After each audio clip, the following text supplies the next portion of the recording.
नमस्कार दोस्तों, स्वागत करते हैं आपका हमारे चैनल में। और आज के पर्टिकुलर वीडियो में हम डिस्कस करेंगे सॉइल इन इंडिया के बारे में। मतलब भारत में जितने भी तरह की मिट्टी पाई जाती है, ठीक है, तो जितने भी प्रकार की मिट्टी पाई जाती है उन सभी के बारे में हम डिस्कस करेंगे और उनकी जो विशेष प्रॉपर्टी होती है उसको भी समझेंगे। तो हमें जानना है कि कितने प्रकार के सॉइल होते हैं, मतलब क्लासिफिकेशन भी हमें समझना है कि क्लासिफिकेशन अगर समझ लेते हैं तो वो भी बड़ी बात होगी। उसी के आधार पे हम समझ सकते हैं कि कौन कौन से एरिया में, भारत के किस एरिया में कौन कौन से आपके सॉइल पाए जाते हैं। तो सबसे पहले समझिए कि भारत में क्लासिफिकेशन कौन करता है। तो एक संस्था है जिसका नाम है ICAR। इसका फुल फॉर्म मैं लिख नहीं रहा हूँ लेकिन मैं बता रहा हूँ। इसमें से आई जो है Indian council of agriculture research, Indian council of agriculture research, ठीक है। तो एक बार फिर से आपका यहाँ पे इंडियन हो जाएगा, यहाँ पे मैं फिलहाल लिख देता हूँ, और ये आपका काउंसिल हो जाएगा। फिर आपका एग्रीकल्चर, तो इसको मैं केवल एग्री लिखता हूँ, और उसके बाद आपका रिसर्च हो जाता है, ठीक है। तो ICAR जो है वही क्लासिफिकेशन करती है भारत में सॉइल का। अब ICAR के हिसाब से अगर समझा जाए तो उसने 8 कैटेगरी बनाई है, ठीक है। 8 कैटेगरी में उसने डिवाइड किया है भारत में सॉइल को। इसमें से अगर बात करें तो अलुवियल सॉइल आता है, आपने सुना होगा, तो अलुवियल सॉइल हो गया। इसके साथ साथ ब्लैक कॉटन सॉइल हो गया। मतलब कॉटन इसलिए बोला जाता है क्योंकि यहाँ पे कॉटन या जिसको सूती वस्त्र, सूती कहते हैं, तो सूत का यहाँ पे ज़्यादा मतलब कि प्रोडक्शन होता है, इसीलिए इसको ब्लैक कॉटन कहते हैं। एक आपका रेड सॉइल होता है, लाल मिट्टी होती है। फिर एक आपका लेटराइट सॉइल होता है, ठीक है। उसके साथ साथ एक माउंटेन वाला सॉइल होता है, मतलब कि पर्वतीय जगहों पे जो माउंटेन वाला सॉइल पाया जाता है वो होता है। एक आपका फॉरेस्ट सॉइल होता है, मतलब कि जो आपका जंगलों में पाया जाता है। और एक डेजर्ट सॉइल होता है। तो डेजर्ट मतलब होता है, इसको मरुस्थल कहते हैं, यहाँ पर जहाँ कहते हैं उपजाऊ नहीं होती ज़मीन, उसको डेजर्ट बोल दिया जाता है। एक आपका एल्कलाइन बोलते हैं, ठीक है, एक आपका एल्केलाइन, ठीक है। तो एक एल्कलाइन सॉइल होता है, मतलब इसमें क्या होता है कि जो गुण होता है, जो pH की वैल्यू होती है सॉइल की, वो ग्रेटर देन 7 होती है। तो ऐसे भी सॉइल पाए जाते हैं। एक आपका सलाइन होता है, ठीक है, जिसमें आपका वेरियस टाइप के जो सॉल्ट पाए जाते हैं उनकी मात्रा बहुत ज़्यादा होती है। तो ये 8 तरह के टॉपिक्स कह लीजिए या फिर 8 तरह के क्लासिफिकेशन यहाँ पे देखने को मिलेगा। और लास्ट में चलते चलते हम यह भी देखेंगे, ठीक है, लास्ट में चलते चलते हम यह भी देखेंगे कि भारत में कौन सा सॉइल कहाँ पे पाया जाता है, उसकी पोजीशन क्या है। तो एक मैं यहाँ पे मानचित्र बनाने की कोशिश करूंगा, उसके आधार पर यहाँ पे समझा देंगे। तो उम्मीद करता हूँ ये बात समझा गई। तो शुरू करते हैं आपके पहले सॉइल, अलुवियल सॉइल से। तो यहाँ पे हम अलुवियल सॉइल के बारे में इसको समझेंगे। तो हिंदी भी आपका इसका जो होता है उसको बोलते हैं जलोढ़ मिट्टी। तो यहाँ पे मैं जलोढ़ लिख दे रहा हूँ, मतलब जल के द्वारा ओढ़ा हुआ जो क्षेत्र होता है। मतलब यहाँ पे मान लीजिए पानी आ रहा है, तो इस पानी का जो एरिया होगा, इसकी वजह से जो मिट्टी बनती है उसको क्या बोलते हैं, आपका अलुवियल सॉइल या फिर जलोढ़ मिट्टी बोलते हैं। अब ये आपका 2 तरह की होती है, एक होता है आपका खादर सॉइल, एक होता है आपका भांगर। तो खादर और भांगर को सबसे पहले समझेंगे, उसके पहले हम ये समझ लेते हैं कि कहाँ पाया जाता है। तो भारत में जो भी, क्योंकि जलोढ़ है मतलब जल के द्वारा लाई गई मिट्टी, तो जल मतलब कि जो नदियों के द्वारा लाई गई होगी। ज़्यादातर नदियों, जल का सोर्स क्या होता है, तो भारत में जल का सबसे प्रमुख सोर्स जो है नदियाँ हैं। नदियाँ जहाँ पाई जाती हैं वहीं पे आपका इसकी संभावना होती है। तो जैसे कि गंगा हो गया, ठीक है, गंगा का जो बेसिन हो गया, गंगा का मैदानी भाग, ठीक है, जो मैदानी भाग है वहाँ पे ये मिट्टी पाई जाती है जहाँ पे बाढ़ का पानी आता है गंगा का। इसी तरीके से ब्रह्मपुत्रा हो गया, ठीक है, ब्रह्मपुत्रा नदी हो गई, उसको मैं ब्रह्म लिख दे रहा हूँ बस। इसी के साथ साथ आपका कुछ अन्य भी नदियाँ, जैसे कि नर्मदा हो गया, तापी नदी हो गया, ताप्ती जो भी बोलना चाहे आप बोल सकते हैं, ताप्ती नदी हो गई, ठीक है। उसके साथ साथ कुछ अन्य नदियाँ हैं, जैसे कि ईस्टर्न घाट और वेस्टर्न घाट में भी जो नदियाँ पाई जाती हैं, जैसे हो गया कि मैं गोदावरी को बोल देता हूँ, कृष्णा, कावेरी, ये सब नदियों में आपका जलोढ़ जो है अलुवियल सॉइल मतलब उन क्षेत्रों में देखने को मिलता है। अब इस मिट्टी में बात करेंगे ज़्यादातर ये आपका हिमालय से जितनी नदियाँ निकलती हैं, इसको मैं हिंदी में लिखूंगा कि हिमालय से निकलने वाली नदियों का जो क्षेत्र है वहाँ पे ज़्यादातर ये आपका जलोढ़ मिट्टी देखने को मिलती है। इसको यहाँ पे जलोढ़ लिख दे रहा हूँ। तो हिमालय से ज़्यादातर निकलने वाली जो नदियाँ हैं वो जलोढ़ मिट्टी ही बनाती हैं, ठीक है, क्योंकि जब बाढ़ आती है, बाढ़ से क्या होता है, पानी फ्लो होता है, तो उसमें इस तरह की प्रॉपर्टीज़ देखने को मिलती है। अब इसमें 2 तरीके का हो सकता है कि एक तो होता है वेल ड्रेन्ड, मतलब कि पानी इन्हें पर्याप्त मिल रहा है, तो पानी पर्याप्त मिल रहा है तो नया बनता रहता है, नया एलुवियल सॉइल बनता रहता है। और अगर पानी पर्याप्त नहीं मिला तो पुराना रहता है। और पुराना जो जलोढ़ मिट्टी होती है वो आपका कम उपजाऊ होती है, मतलब उसकी फर्टिलिटी की बात करेंगे तो ये उपजाऊ जो है कम होता है, जबकि ये वाला आपका ज़्यादा होता है। ठीक है, मतलब कि अगर पानी नया आ रहा है तो नई जलोढ़ मिट्टी बन रही है, और नई जलोढ़ मिट्टी को खादर कहते हैं, अभी उसके बारे में भी डिस्कस करेंगे।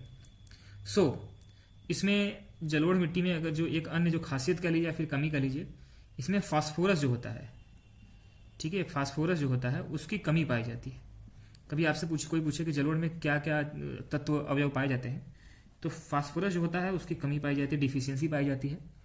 और इसका जो कलर होता है, अगर कलर की बात करें, रंग की बात करें, किस तरह का देखने को मिलता है, तो ये आपका हल्का हल्का ग्रे कलर का होता है, थोड़ा सा हल्का भूरा टाइप का होता है, या कभी कभी ये राख के कलर का होता है, जैसा राख होता है ना, उसके कलर का भी दिखाई देता है। अब इसमें जो प्रमुख इसमें खेती होती है, इस नदी की सहायता से जो प्रमुख खेती होती है, अगर उसकी मैं बात करूं तो जैसे यहाँ पे मक्का की खेती अच्छी होती है। क्या होती है? मेज, मक्का की खेती अच्छी होती है। इसके साथ साथ चावल की खेती अच्छी होती है। तो जिन जिन चीज़ों की खेती यहाँ पे अच्छी होती है उसको मैं लिख दे रहा हूँ।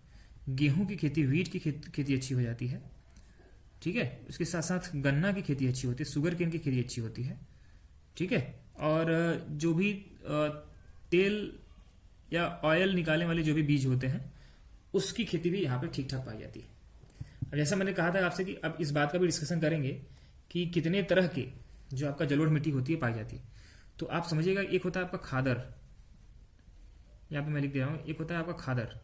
तो खादर का मतलब होता है कि जो नई मिट्टी होती है, जो आपका नया जलोढ़ मिट्टी होती है उसको खादर बोलते हैं। ये पहले टाइप का जलोढ़ मिट्टी होती है। खादर जो होता है आपको वो फ्रेश होता है, मतलब कि हाल ही में ये पानी से बना हुआ होता है, पानी इसके ऊपर आता है जल के ऊपर, और इस तरह की मिट्टी बन जाती है। मतलब वो दूर से आपका मिनरल बहा के लाता है और वहाँ पर कहीं किसी पर्टिकुलर जगह पे डिपॉजिट हो जाता है। ये ज़्यादातर उस एरिया में बनता है जहाँ फ्लड आता है, जहाँ पे बाढ़ आती है। ठीक है, तो मतलब इस खादर में जो होता है, खनिजों की बात करेंगे, जितने भी तरह के खनिज होते हैं जो कि उत्पादन के लिए, जैसे मक्का हो गया, चावल, गेहूं, गन्ना, तेल, इन सभी के उत्पादन के लिए खनिज जो चाहिए होते हैं वो खादर में ठीक ठाक ढंग से पाए जाते हैं। जबकि दूसरे टाइप का जो होता है उसको हम बोलते हैं भांगर। ठीक है, तो भांगर मिट्टी जो होती है वो आपका पुरानी, या इसको मैं लिख दे रहा हूँ ओल्ड, जो आपका एलुवियल सॉइल होती है उसको भांगर बोलते हैं, क्योंकि ये कभी पुराने जमाने में कभी फ्लड आया होगा तो उसी से मिलकर के ये बनी हुई होगी। ठीक है, तो ये यहाँ पे समझा जा सकता है। और ये जो है ये लूमी मिट्टी होती है। कैसा होता है? ये लूमी मिट्टी होती है, और इसकी जो उर्वरकता, फर्टिलिटी होती है वो भी आपका फर्टिलिटी जो वो भी आपका डिक्रीज कर जाती है या फिर कम हो जाती है। इस तरीके से आपका एलुवियल सॉइल के बारे में हमने कंप्लीट पढ़ लिया। अब बात करेंगे रेड सॉइल के बारे में।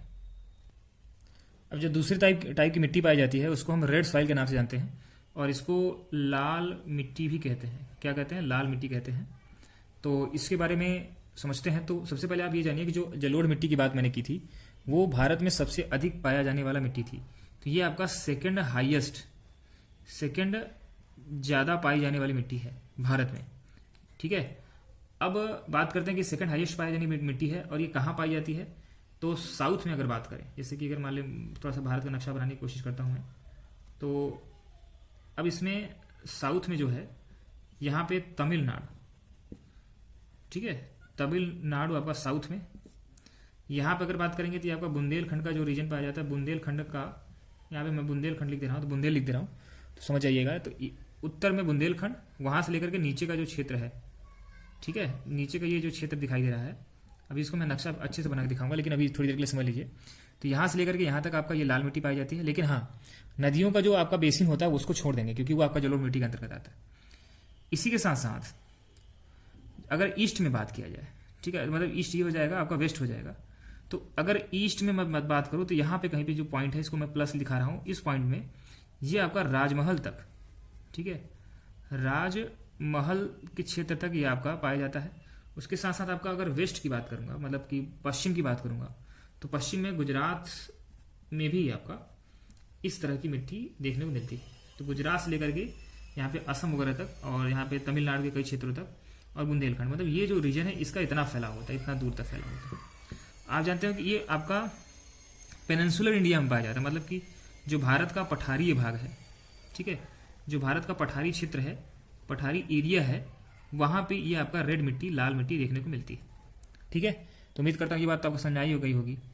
इसके साथ साथ इसमें जो फेरिक ऑक्साइड है, ठीक है, फेरस और फेरिक, ठीक है, इसमें मैं लिख देता हूँ फेरिक ऑक्साइड। ये एक तरह का आयरन का ऑक्साइड है। किसका ऑक्साइड है? आयरन का ऑक्साइड है। तो फेरिक ऑक्साइड के प्रेजेंस के कारण ही, कभी आपसे पूछता है कि इसका रंग लाल क्यों होता है, तो फेरिक ऑक्साइड के प्रेजेंस के कारण ही इसका रंग जो है वो आपका लाल दिखाई देता है। ठीक है क्या? अब समझते हैं इसमें जो आपका टॉप लेयर पाया जाता है। अगर मान लीजिए कि इसमें 2 लेयर की बात करेंगे, 2-3 लेयर तो पाया जाएगा, तो इसमें जो टॉप लेयर है, ठीक है, तो टॉप लेयर जो होता है आपका वो रेड होता है, जबकि जो नीचे का लेयर होता है वो आपका येलो होता है, या फिर इसको आप पीला बोल सकते हैं। तो नीचे का लेयर जो होता है आपका पीला रंग का पाया जाता है, ऊपर वाला लेयर होता है लाल रंग का। तो एक तरीके से ये आपका लाल मिट्टी भी है और थोड़ी बहुत पीली मिट्टी भी है, लेकिन पीली मिट्टी येलो मिट्टी हम अलग से पढ़ लेते हैं। तो फिलहाल आपका यहाँ पर रेड मिट्टी यहाँ पे देखेंगे। ठीक है, अब समझते हैं कि इसमें कौन कौन सी खनिज जो है, जैसे मिनरल की मैं बात करता हूँ ना हर में, तो जो मिनरल या खनिज की बात करते हैं उसमें डिफिशियंसी पाई जाती है, या फिर इसको बोलते हैं कमी पाई जाती है। तो ऐसे कौन कौन से मिनरल हैं जिसकी मात्रा यहाँ पे नहीं पाई जाती है, तो अगर उसके बारे में डिस्कशन करना हो जाए तो हम बता सकते हैं कि खनिज कौन कौन से कम पाए जाते हैं। जैसे एक आपका फॉस्फेट कम पाया जाता है। क्या होता है? इसमें हिंदी में लिखूंगा फॉस्फेट। एक फॉस्फेट की मात्रा कम पाई जाती है। इसके साथ साथ लाइम की मात्रा कम पाई जाती है, और मैग्नीशिया की मात्रा कम पाई जाती है। तो इसको मैं मैग्नीशिया लिख देता हूं। मैग्नीशिया की मात्रा कम पाई जाती है। नाइट्रोजन की मात्रा कम पाई जाती है। तो ये कुछ ऐसी डिफिशियंसी है जो कि आपका रेड मिट्टी में दिखाई देती है। ठीक है, और जो पदार्थ मतलब कि जो उत्पाद यहाँ पे यील्डिंग होती है, तो उनके बारे में बता दूं तो यहाँ पे गेहूं की खेती अच्छी हो जाती है। ठीक है, गेहूं यहाँ पे लिखना था मुझे, तो वीट या फिर गेहूं की खेती अच्छी हो जाती है, मक्का की खेती अच्छी हो जाती है, कॉटन की खेती अच्छी हो जाती है, मतलब इस तरह की मिट्टी में। और दाल ठीक ठाक मात्रा में ऐसी मिट्टी में, लाल मिट्टी में अच्छी होती है। तंबाकू टोबैको की खेती भी इन जगहों पे होती है। ठीक है, उसके साथ साथ आलू जो है वो भी लाल मिट्टी में ही ठीक ठाक पाया जाता है, मतलब दिखाई देता है, पोटैटो। और जो भी तेल के बीज होते हैं जिनसे तेल निकलता है, वो भी आपका इन क्षेत्रों में देखने को मिलते हैं। अब जो तीसरी मिट्टी है उसको हम पढ़ेंगे, जिसका नाम है ब्लैक मिट्टी। तो तीसरी टाइप की जो मिट्टी पाई जाती है वो आपका ब्लैक मिट्टी। तो अब अगर हम काली मिट्टी की बात करें तो ये इंडिया में तीसरे नंबर पे, सबसे हाईएस्ट नंबर पे पाई जाती है। और ये जो ब्लैक मिट्टी होती है, ये जिन क्षेत्रों में भारत में देखने को मिलती है वो है आपका, जैसे गुजरात हो गया, तो गुजरात को हम जीजे लिख दे रहा हूँ। महाराष्ट्र को मैं एमएच लिख रहा हूँ। तो गुजरात के क्षेत्र में, महाराष्ट्र के क्षेत्र में जो आपका पश्चिमी घाट है, इसको मैं पश्चिमी घाट लिखता हूँ। तो पश्चिमी घाट में कई क्षेत्रों में पाया जाता है, जैसे केरला हो गया, ठीक है, और उसके बाद पश्चिमी घाट के बाद आपका एमपी का क्षेत्र हो गया। एमपी में भी आपकी काली मिट्टी देखने को मिलती है, और आंध्र प्रदेश में देखने को मिलती है काली मिट्टी। इसको एपी लिख रहा हूँ तो अरुणाचल प्रदेश नहीं हो जाएगा। और ये कर्नाटका में, इसको मैं केटी लिखता हूँ, कर्नाटका में आपका देखने को मिलता है। तमिलनाडु में ये आपकी काली मिट्टी देखने को मिलती है। ठीक है, राजस्थान के कुछ क्षेत्रों में भी काली मिट्टी देखी जाती है, गुजरात से सटा हुआ जो इलाका है तो वहाँ पे होता है। छत्तीसगढ़ में ये आपकी काली मिट्टी देखने को मिलती है। झारखंड में भी, इसको मैं जीएच लिख रहा हूँ, तो झारखंड में भी आपकी काली मिट्टी दिखाई देती है। ठीक है, अब इसमें बात करते हैं कि इस मिट्टी में कौन कौन सी चीज़ें जो है पदार्थ हैं, या फिर इसको मैं बोल देता हूँ खनिज या मिनरल, ठीक है, भारी मात्रा में, ठीक ठाक मात्रा में पाए जाते हैं। तो जैसे आयरन की बात करेंगे तो आयरन ठीक ठाक पाया जाता है। लाइम, ठीक है, लाइम पाया जाता है ऐसी मिट्टियों में। कैल्शियम पाया जाता है इन मिट्टियों में। पोटास पाया जाता है, ठीक है, पोटास पाया जाता है ठीक ठाक मात्रा में। और मैग्नीशियम पाया जाता है ठीक ठाक मात्रा में, और एल्यूमिनियम पाया जाता है। मतलब ये ऐसी चीज़ें हैं जो कि ब्लैक मिट्टी में, ब्लैक सॉइल में अच्छी मात्रा में देखने को मिलता है। इसमें कौन कौन से ऐसे उत्पाद हैं जो कि यहाँ पे हो सकते हैं, तो जैसे अच्छा कल्टीवेशन होता है। एक तो आपका सूती वस्त्र का होता है, मतलब सूती कपड़ा जो जिससे बनता है, जिसको कॉटन बोलते हैं। तो एक तो कॉटन का यहाँ पे मतलब कि काली मिट्टी में बहुत ज़्यादा उत्पादन होता है। तंबाकू का उत्पादन होता है, उसको मैं बार बार नहीं लिखूंगा, ठीक है, या फिर लिख देता हूँ। इसमें तंबाकू का उत्पादन ठीक ठाक मात्रा में पाया जाता है। और ठीक है, हो गया। ये कुछ ऐसी इंपॉर्टेंट चीज़ें जो कि आपका ब्लैक मिट्टी में पाई जाती है। सो अब जो चौथे टाइप की मिट्टी होती है उसको हम बोलते हैं डेजर्ट सॉइल। ठीक है, मतलब इसको मरुस्थलीय मिट्टी के नाम से भी जाना जाता है। तो अब डेजर्ट सॉइल का अगर बात करेंगे, ठीक है, तो इसमें कौन कौन से इसमें इंपॉर्टेंट चीज़ें पाई जाती है, क्योंकि अभी हमने 3 अलग अलग प्रकार के सॉइल की बात की। तो डेजर्ट सॉइल जो है, इसको कभी कभी एरिड बोलते हैं या सेमी एरिड बोलते हैं। कभी कभी एरिड बोलते हैं, मतलब कि एकदम बेकार, बेकार होता है, मतलब उसमें उत्पादकता पाई ही नहीं जाती। मतलब उत्पादन के लिहाज से ही हम इसको डेजर्ट बोलते हैं। अगर उत्पादन बिल्कुल नहीं पाई जाती है तो उसको अरिड बोलते हैं, लेकिन अगर थोड़ी बहुत उत्पादन पाई जाती है, हल्की फुल्की संभावना होती है, तो उसको हम सेमी एरिड की कैटेगरी में रख देते हैं। मतलब कि हाँ यार, थोड़ा बहुत इसमें कुछ चीज़ें हो ही सकती हैं। अब इसमें ऐसी जगहों पे होता है जहाँ पे बारिश कम होती है और टेम्परेचर जो है आपका हाई रहता है। टेम्परेचर ज़्यादा रहता है, अगर रेनफॉल की बात करूँ, इसको आरएफ बोलूँ, तो रेनफॉल जहाँ कम पाया जाता है, ऐसे क्षेत्रों में ये अरिड या फिर डेजर्ट सॉइल देखने को मिलता है। तो पहली बात तो आप समझो यार, इसके लिए एक ही नाम आपको सबसे पहले जपना चाहिए, वो है राजस्थान। राजस्थान को इसकी कैटेगरी में तुरंत रख दीजिए। थोड़ा बहुत राजस्थान से सटा हुआ है आपका गुजरात, तो गुजरात भी बेचारा इसमें इस कैटेगरी में आ जाता है, तो उसको भी यहाँ पे रख ही दीजिए इस कैटेगरी में। थोड़ा सा क्षेत्र आपका हरियाणा का आता है, इसको मैं HR लिखता हूँ, और थोड़ा सा पंजाब का क्षेत्र आता है, इसको PN लिख देता हूँ। तो ये कुछ इंपॉर्टेंट प्रदेशों की जानकारी है जहाँ पे आपका डेजर्ट सॉइल देखने को मिलती है। ठीक है, अब इसमें ऑर्गेनिक मैटर ठीक ठाक मात्रा में पाए जाते हैं। इसमें जो ऑर्गेनिक मैटर हैं इस मिट्टी में ठीक ठाक मात्रा में पाए जाते हैं। और इसमें रिटेंशन कैपेसिटी, मतलब कि पानी को बचा, वाटर रिटेंशन कैपेसिटी, मतलब वाटर को रिटेन कर पाने की। जैसे मान लीजिए कि ये आपका मिट्टी है, ठीक है, इस मिट्टी है, यहाँ पे आपने पानी डाला, एक जग पानी डाला, तो कितने टाइम तक ये आपको इसको सोख के रख सकता है, उसी को कहते हैं पानी को सोख लेने की क्षमता। तो वाटर रिटेंशन कैपेसिटी बहुत ही कम पाई जाती है किसकी, डेजर्ट की। मतलब जैसे ही पानी आप रखोगे वो धीरे बह करके खत्म हो जाएगा। इसी वजह से इसमें पानी नहीं टिकता, और ये आपका मतलब टेम्परेचर हाई भी होता है, इसकी वजह से भी नहीं टिकता। इसमें कौन कौन सी चीज़ें पाई जा सकती है, अगर मान लीजिए थोड़ी बहुत संभावना है इसमें खेती करने की, तो कौन कौन सी चीज़ें बना मतलब यहाँ पे बोई जा सकती हैं। तो आप ध्यान रखिएगा, मोटे अनाज, ठीक है, जैसे मोटे अनाज कुछ भी हो सकते हैं, उसमें से एक दो का मैं नाम अभी ले लूँगा। तो मोटे अनाज या फिर मोटे बीज वाले जो क्षेत्र हैं, चीज़ें हैं, जैसे कि बाजरा की मैं यहाँ पे चर्चा कर देता हूँ। तो इससे स्पष्ट होता है, देखिए बाजरा कहाँ अधिक पाया जाएगा, वो होगा राजस्थान में। दाल भी पाई जाती है इन क्षेत्रों में, दाल जैसे कि अरहर वगैरह हो गया ना, अगर आप जानते हो, तो इस तरह की चीज़ें, मोटे अनाज और अरहर, दाल, ये सब चीज़ें खूब ढेर सारी पाई जाती है। ठीक है, और इसमें क्या होता है कि कहीं कहीं कुछ क्षेत्रों में आपका और भी पाया जाता है, जैसे कि वेस्टर्न घाट में भी, इसको वेस्टर्न घाट ही लिख देता हूँ, वहाँ पे भी कुछ क्षेत्रों में, जैसे पहाड़ी जो क्षेत्र है वहाँ पे भी ऐसा देखने को मिलता है, हिली एरिया में। जैसे सतपुड़ा का रेंज हो गया, ये पहाड़ों की बात मैं कर रहा हूँ। सतपुड़ा का रेंज की पहाड़ की बात करूँ, विंध्या पहाड़ी की बात करूँ, ठीक है, छत्तीसगढ़ की बात करूँ, थोड़ी सी झारखंड की बात कर लेता हूँ। तो थोड़ा थोड़ा जो सेमी अरिड एरिया है ना, जैसे मैंने कहा बताया था, ये देखिए यहाँ पे जो मैंने सेमी अरिड की चर्चा की थी, तो उस तरह की चीज़ें पाई जाती हैं। इसी वजह से ये मैंने विंध्या रीजन, सतपुड़ा रीजन, छत्तीसगढ़ का रीजन, तो यहाँ पे भी आपका कभी कभी कुछ जगहों पे सेमी अरिड पाया जाता है। और गारो का जो आपका हिल है, गारो खासी जयंती आप जानते होंगे ना, तो गारो जो हिल है, उन क्षेत्रों में भी आपका इस तरह की कंडीशंस देखने को मिलती है, जहाँ पे ऑर्गेनिक मैटर, क्योंकि इसकी खासियत क्या थी कि ऑर्गेनिक मैटर खूब मात्रा में पाए जाते हैं, तो ये सुटेबल होते हैं। जैसे कि अगर इन क्षेत्रों के हम सेमी एरिड एरिया की बात करें जिसमें ऑर्गेनिक मात्रा खूब पाई जाती है, तो इसमें चावल की खेती भी हो सकती है ना, मतलब एकदम से मरुस्थली ना हो, लेकिन ऐसा हो तो उसमें चावल की खेती की जा सकती है, इसमें गन्ना की खेती की जा सकती है, इसमें, ठीक है, जो भी कैश क्रॉप होते हैं, गन्ना को कैश क्रॉप बोलते हैं, मतलब तुरंत इससे पैसे बन जाते हैं, तो ये चीज़ें होती है। नट की खेती अच्छी हो जाती है इसमें। तो ये कुछ इंपॉर्टेंट चीज़ें थी जो कि आपका डेजर्ट एरिड सॉइल में या फिर सेमी एरिड सॉइल में देखने को मिलती है। एक आपने मिट्टी का नाम सुना होगा, लेटराइट मिट्टी। किसका नाम? लेटराइट मिट्टी, ठीक है। तो लेटराइट सॉइल की मिट्टी कैसी पाई जाती है उसको समझते हैं। ये थोड़ा सा ड्राई तो होती है, ठीक है, मतलब उतना ड्राई नहीं होती जैसे डेजर्ट वाली होती थी। सेमी एरिड के कैटेगरी में इसको कभी कभी सेमी एरिड टाइप का मान सकते हैं, ठीक है। सेमी एरिड के ज़्यादा नज़दीक है, मतलब ये मतलब कि थोड़ा उपजाऊ होती है, लेकिन अल्प उपजाऊ होती है। कैसी होती है? अल्प उपजाऊ होती है, उपजाऊ नहीं लिखूंगा, ठीक है। सो ये आपका ऐसे क्षेत्रों में पाया जाता है जहाँ पे हिली एरिया होता है, जैसा सेमी एरिड था, मतलब एकदम से पहाड़ी एरिया नहीं, इसको माउंटेन मतलब कि माउंटेन सॉइल बोल सकते हो, लेकिन इसको हिली एरिया में पाया जाता है। अब जहाँ जहाँ पे हिल पाया जाता है उसके नाम लिख दो, चलो फटाफट। एक तो हो गया आपका वेस्टर्न घाट, एक आपका हो गया विंध्य जो पर्वत है। जो जो चीज़ें मैंने आपके सेमी एरिड में बताई थी वही यहाँ पे टिप दो। एक आपका हो गया सतपुड़ा का रीजन, ठीक है। वेस्टर्न घाट में बहुत सी चीज़ें आ जाती हैं।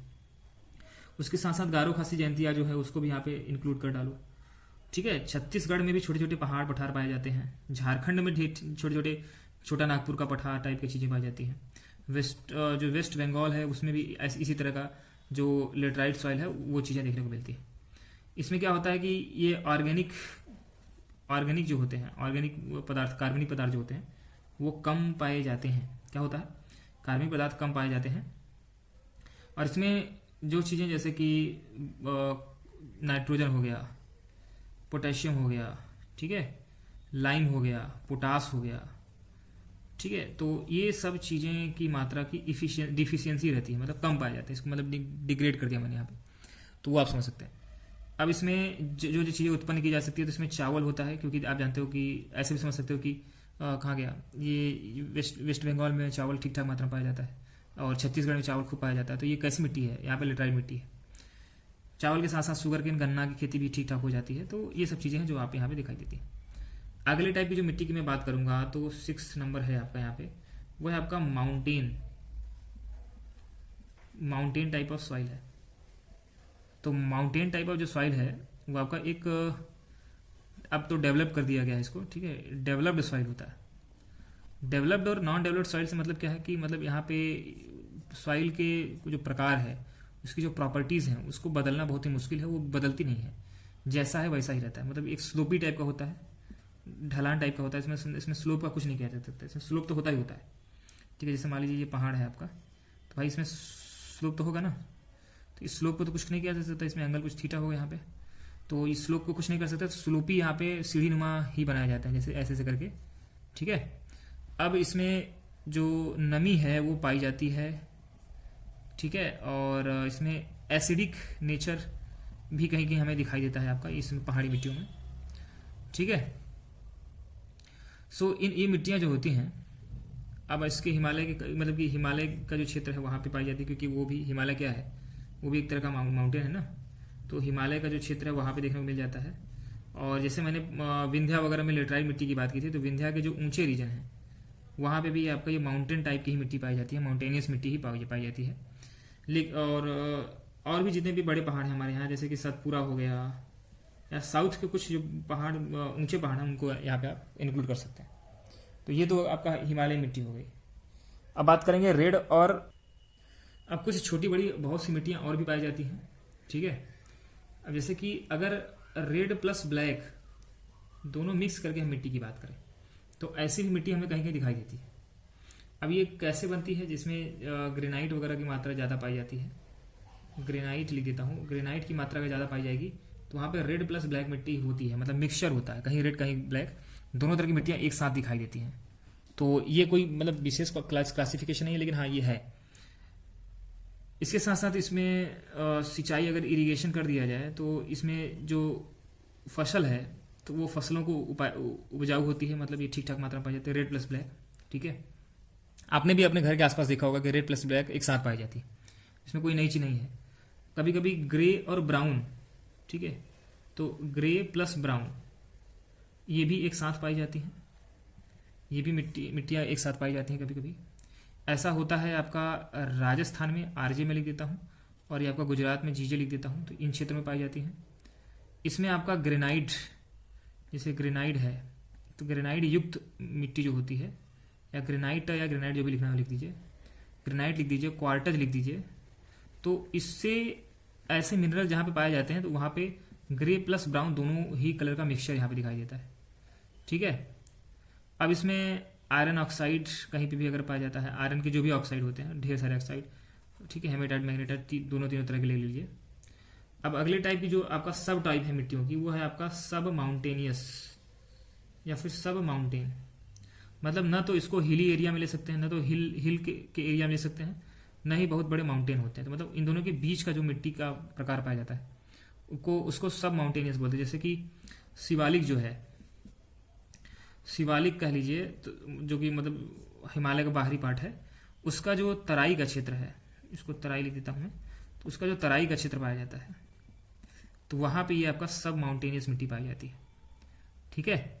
अब ये आपका यहाँ पे फॉरेस्ट जो होता है, यहाँ पे फॉरेस्ट कवर ठीक ठाक होता है, मतलब यहाँ पे जंगल वगैरह ज़्यादा उत्पन्न होते हैं ऐसे क्षेत्रों में। अगला मिट्टी जो होता है वो आपका स्नो फील्ड होता है, स्नो फील्ड को भी हम मिट्टी ही मानते हैं। तो भारत में कहाँ पे स्नो फील्ड पाई जाएगी? ये तो ऑब्वियस सी बात है कि हिमालय का जो क्षेत्र होगा, हिमालय के कुछ क्षेत्र ऐसे भी होंगे जो कि जिसकी हाइट बहुत ज़्यादा नहीं होगी, तो ऐसी तरह की मिट्टी स्नो फील्ड मिट्टी पाई जाती है। जैसे हिमालय का पीक हो गया मान ली, ठीक है, तो यहाँ की जो मिट्टी है वो किस टाइप की होगी? क्योंकि वहाँ पे स्नो ही पाया जाता है, तो ये स्नो फील्ड मिट्टी ही होगी। ठीक है, इसको मिट्टी बोलते हैं क्योंकि यहाँ पेड़ पौधे पाए जाते हैं। अब अगली जो कैटेगरी है, उस कैटेगरी में अगर बात किया जाए सब कैटेगरी की, तो वो करेवा मिट्टी होती है। कौन सी? करेवा मिट्टी। ये आपका जो मिट्टी है, ठीक है, कश्मीर घाटी में पाई जाती है। ये मिट्टी जो है, यहाँ पे ठंड तो पड़ती है लेकिन यहाँ पे एकदम चादर से मतलब वो ढकी नहीं हुई होती है, इसमें थोड़ा सा मिट्टी भी दिखाई देती है। तो ये कश्मीर घाटी के जो क्षेत्र है वहाँ पे करेवा मिट्टी ही देखने को मिलती है। इसमें आपका जो क्ले होता है वो कहीं पे दिखाई देता है, कहीं पे आपका स्नो से ढका हुआ होता है। तो मतलब इस तरह का दोनों के बीच का पार्ट है। और इसमें आप जानते हो कि जितने भी सूखा मेवा होता है, सूखा मेवा कह लीजिए, जो भी फल आप खाते हो, सूखा मेवा का उत्पादन ठीक ठाक मात्रा में होता है। जैसे कि मैं बात करूं सेव की, एप्पल की बात करूं, ठीक है, या फिर मैं आलमंड की बात कर लूं, तो इस तरह की चीज़ें आपका सूखा मेवा वाली चीज़ें आपका इसी कश्मीर घाटी की मिट्टी में ही पाई जाती है। ठीक है, लास्ट में चलते चलते मैं एक और चीज़ बता दूं, एक मारसी होता है, या फिर इसको कहते हैं दलदली मिट्टी। कौन सी मिट्टी? दलदली मिट्टी। इसको मारसी मिट्टी भी बोलते हैं। तो ये ऐसे क्षेत्रों मतलब पाया जाता है जहाँ पे पानी मतलब कि कह सकते हैं कि 12 महीने पानी रहता है। ऐसा क्षेत्र कहाँ पाया जाएगा? ऐसा क्षेत्र एक तो सुंदरवन में पाया जाता है, सुंदरवन में, या फिर कोई झील हो